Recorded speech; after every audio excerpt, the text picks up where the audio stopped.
5-10 ہزار روپے کا جوتا خرید لیتے ہیں، 1000 روپے کی کتاب نہیں نہ خریدتے۔ کسی کے گھر چلے جائیں تو 5-10 ڈیزائن کے مختلف مواقعوں پہ پہننے والے جوتے پڑے ہیں، اور آپ کہہ لیں کہ جی کیوں کتاب پڑھنے واسطے کوئی اسلامی دے دو، او دے کوئی نہیں، وہ مولوی صاحب کو لونی ہے۔ کیوں؟ سیکھنے کا کام فقط مولوی صاحب کا ہے۔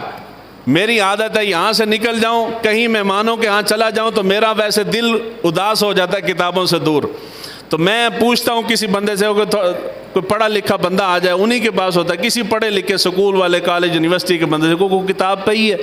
ہاں جی کتاباں بڑیاں، کیڑیاں کتاباں؟ وہ جی سکول کالج والی۔ وہ جو کوئی اسلامی پئی؟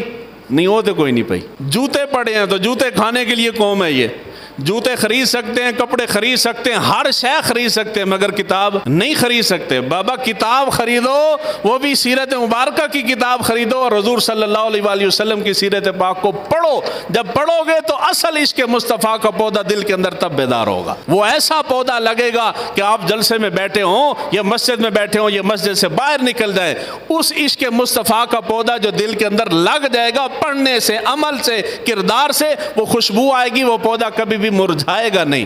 اور جو ایسے باتوں سے عشق پیدا ہوتا ہے نا، وہ تھوڑی دیر کے لیے ہوتا ہے، جب آپ یہاں سے محفل سے اٹھ کے جاتے ہیں تو وہ ختم ہو جاتا ہے۔